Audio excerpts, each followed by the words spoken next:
ngapain itu main game di jam kerja kayak gini, pakai internet kantor sama komputer kantor?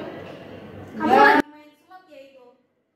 Ya, salah sendiri sih Bu, internetnya lancar. Ini tugas saya juga udah selesai. Kamu tahu nggak kalau ini melanggar kebijakan perusahaan? Ya Bu, tugas saya udah selesai kok. Tapi Aktivitas kamu ini bisa menghabiskan bandwidth dan mengganggu aktivitas jaringan, tahu nggak sih? banyak Bu yang kayak gini tuh di sini. Nggak cuma saya. Kok cuma saya yang ditegur sih Bu? Kamu ini ya dikasih tahu masih ngeyel aja. Kamu tahu nggak sih kalau aktivitas kamu tadi itu bisa membahayakan perusahaan? Gimana kalau data-datanya keserang malware? Nanti kamu bisa kena kasus, tahu nggak sih? Ya Bu, orang banyak juga yang kayak gini. Banyak kok yang main pakai laptopnya kantor. Kamu ini masih ngeyel aja ya. Kalau besok masih kejadian lagi, bisa saya kasusin. Ya Bu, udah ini sekali udah. Oke, abis ini kamu menghadap ke ruangan saya ya. Saya tunggu kamu. Ya Bu. Tanggung jawab etis profesional bisnis. Nah, seorang profesional bisnis memiliki tanggung jawab untuk mempromosikan penggunaan teknologi informasi yang etis di tempat kerja. Tanggung jawab ini mencakup pengelolaan aktivitas bisnis yang berkaitan dengan dimensi etis.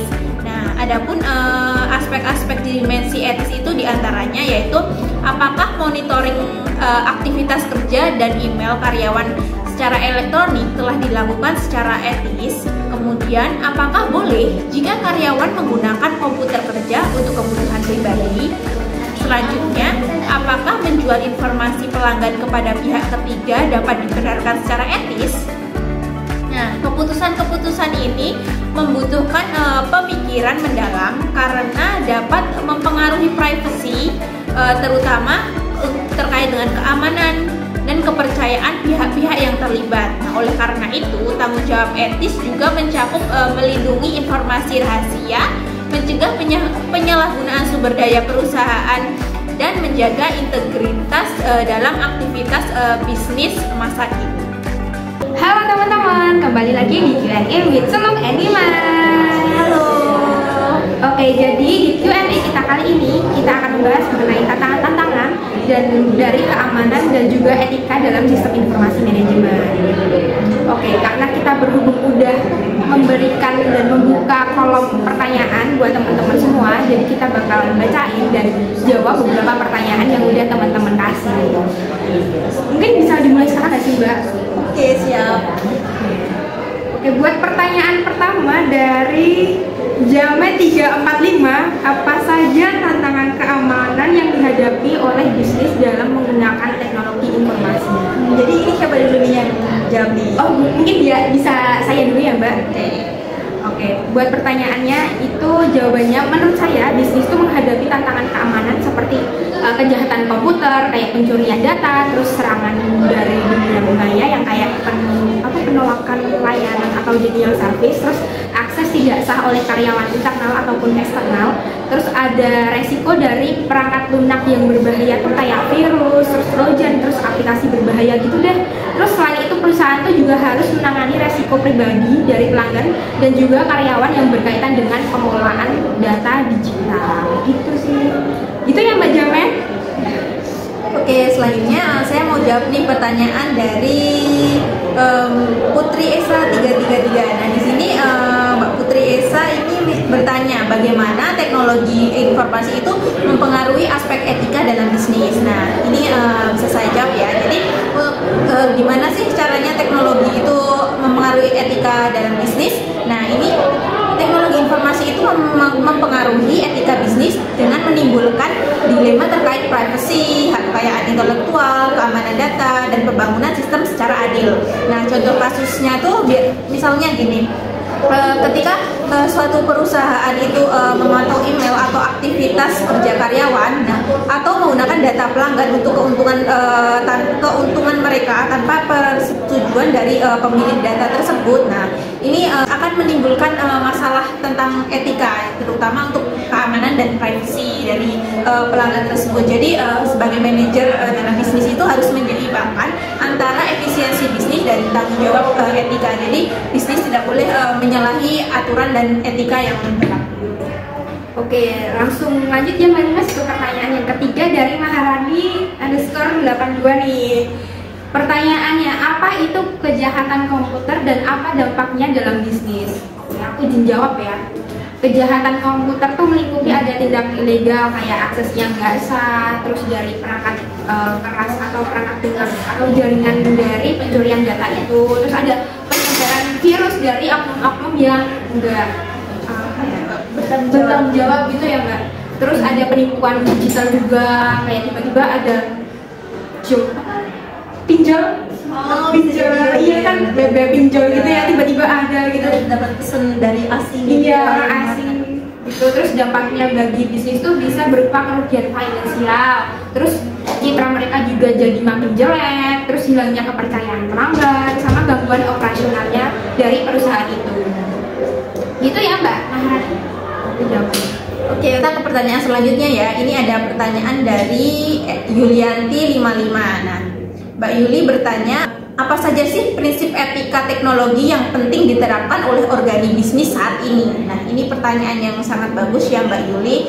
Nah, kita dalam bisnis tentunya harus memahami prinsip-prinsip etika teknologi gitu ya, agar bisnis itu berjalan sesuai dengan semestinya dan tidak menimbulkan ancaman berbahaya yang nanti mempengaruhi pelanggan atau baik keamanan untuk bisnis suatu organisasi tersebut. Nah, adapun prinsip-prinsipnya yaitu diantaranya yaitu prinsip persetujuan yang diinformasikan. Jadi kita harus memperoleh persetujuan dari pengguna. Nah, kita tidak boleh menyalahi aturan menggunakan data tanpa seizin pihak yang bersangkutan. Yang kedua yaitu ada proporsionalitas. Nah, ini kita itu dalam menggunakan teknologi, manfaatnya itu seharusnya lebih besar daripada kerugian yang ditimbulkan atau masalah-masalahnya gitu.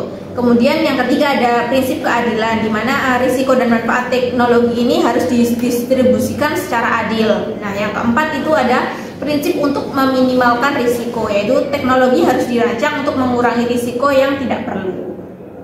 Oke, gitu ya Mbak.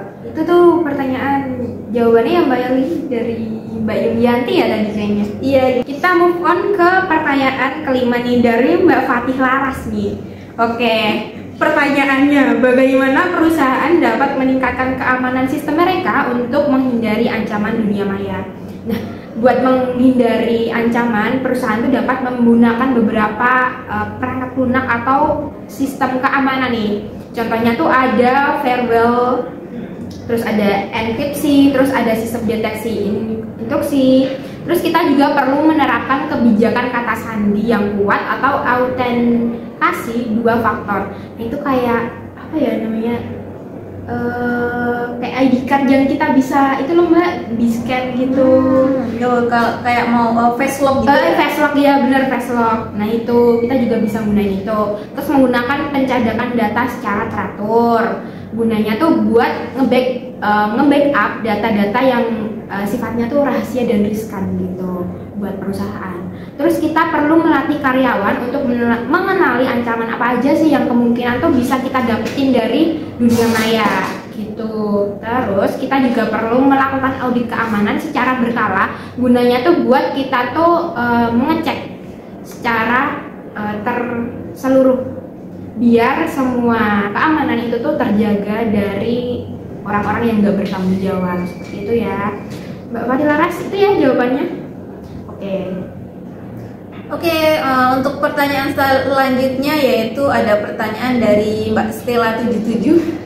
Nah, ini Mbak Stella ini bertanya nih, apakah perbedaan antara hacker, cracker, dan black hat? Nah, di sini aku bakal jelasin ya tentang perbedaan ketiga ini. Nah, hacker ini umumnya digunakan untuk orang yang memiliki keterampilan teknis tinggi dan dalam menggunakan kemampuannya untuk memecahkan masalah teknis. Nah, terkadang tanpa niat untuk merusak. Nah, jadi dia itu memiliki keterampilan teknis tinggi. Nah, dalam menggunakan suatu teknologi. Nah, ini bukan nggak semuanya itu berkonotasi negatif ya. Dia keterampilannya itu digunakan untuk aspek bisnis yang penting juga gitu. Jadi tidak selalu yang berkonotasi negatif. Nah, kemudian selanjutnya untuk cracker. Nah, cracker ini merupakan seorang yang sengaja mengeksploitasi kerentanan sistem untuk keuntungan pribadi atau untuk menyebabkan kerusakan. Nah, kalau cracker ini dia memang sengaja gitu untuk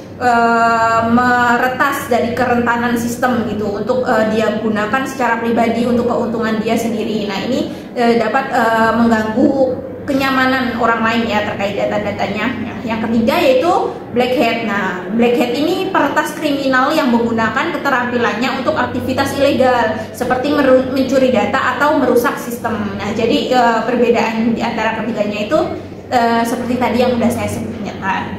Ya Mbak, jawabannya buat Mbak Sila 77. Oke, kita move on ya buat pertanyaan ke 7. Ini pertanyaan dari Mbak Pratiwiwi. Oke, pertanyaannya ya, apa langkah etis yang dapat diambil oleh manajemen teknologi informasi dalam menangani pelanggaran privasi di tempat kerjanya tersebut? Nah, kita tuh kalau sebagai manajer ya, kita tuh perlu buat menetapkan beberapa kebijakan privacy yang transparan dan akuntabel gitu tuh, biar nanti tuh nggak akan ada yang namanya pelanggaran privacy di tempat kerja. Terus kita juga perlu adanya pelatihan ke karyawan tentang penggunaan teknologi secara etis. Kayak kita tuh ngasih tahu ke karyawan gimana sih karyawan tuh bertindak, tata cara untuk menggunakan teknologi gitu ya, biar bisa menggunakan di tempat kerja gitu ya. Betul. Terus kita juga memastikan atau melakukan pemantauan secara berkala yang dilakukan hanya untuk kebutuhan dengan pemberitahuan sebelum. Kayak kita tuh perlu memberikan pemberitahuan tentang pelanggaran privasi di dunia kerja. Kayak gimana sih? Terus kita juga tidak boleh menggunakan data karyawan pribadi tanpa persetujuan dari kami. Seumpama nih, aku jadi manajer di suatu perusahaan, aku nggak boleh nih kayak menggunakan data-data karyawanku buat kayak melakukan kegiatan yang tidak ada sangkut pautnya dengan kerjaanku. Dan itu tuh bakalan melanggar privasinya mereka gitu. Terus yang terakhir, kita perlu melindungi data sensitif dengan enkripsi dan akses terbatas tuh. Data-datanya tuh harus kita lindungi pakai sistem yang kuat, sistem informasi yang kuat gitu. Seperti itu ya Mbak Pratiwiwi gitu. Selanjutnya pertanyaan dari Ayu 22. Nah, ini Mbak Ayu bertanya, apa dampak sosial dari penggunaan teknologi informasi di masyarakat? Nah, penggunaan teknologi memang benar ya, juga menimbulkan dampak sosial di masyarakat. Nah, dampak sosialnya ini termasuk perubahan dalam pekerjaan. Nah, jadi tentunya adanya teknologi ini kan merubah yang tadinya dikerjakan manusia menjadi dikerjakan oleh sistem komputer. Nah, ini merubah pekerjaan. Jadi terjadinya otomasi pekerjaan dari yang manual dikerjakan oleh tenaga kerja manusia, sekarang mulai berpindah banyak yang sudah menggunakan mesin atau komputer gitu, karena dinilai lebih efektif gitu. Nah, kemudian dampak lainnya itu ada terkait isu privasi dan pengamanan. Nah, selanjutnya ada juga peningkatan aksesibilitas informasi. Nah, tetapi juga potensi penyalahgunaan teknologi untuk kejahatan dunia maya ini cukup besar ya. Nah, ini cukup menjadi aware juga bagi masyarakat. Nah, untuk berhati-hati dalam menggunakan teknologi, terutama ketika memasukkan data-data pribadi kita. Nah, soalnya ini bisa rentan terkait isu penyalahgunaan teknologi tersebut. Nah, teknologi ini juga dapat meningkatkan produktivitas dan memperluas peluang bisnis untuk dampak yang positifnya di masyarakat luas. Kayak kita juga ada e-commerce gitu, jadi kita tuh bisa memperluas jangkauan pasar gitu nggak sih Mbak? Jadi kayak seumpama nih kita jualnya tuh ada di Jogja, ternyata Mbak si Chandra gitu, Mbak Chandra tuh orang Kalimantan, tapi dia pengen beli nih barangku, kayak barangku aku jual cincin, terus barangku ada di Jogja, aku jualnya di Jogja. Jadi ada e-commerce tuh Mbak Chandra tuh bisa beli barangku yang cincin ini tuh lewat e-commerce. Jadi dampaknya itu ya positif dan negatif ya tentunya. Kita juga tadi juga masih nyambung dari pertanyaan-pertanyaan sebelumnya. Jadi untuk mendapat dampak positifnya kita harus menggunakan teknologi itu secara bijaksana, mematuhi etika-etika agar manfaatnya itu bisa lebih besar daripada kerugian yang ditimbulkan. Jadi tidak hanya sisi negatif tapi juga sisi positifnya juga harus seimbang dari adanya teknologi saat ini. Iya, betul sih, Mbak. Oke, sekian gitu aja ya teman-teman dari Q&A kita kali ini. Selamat jumpa di Q&A berikutnya. Dadah.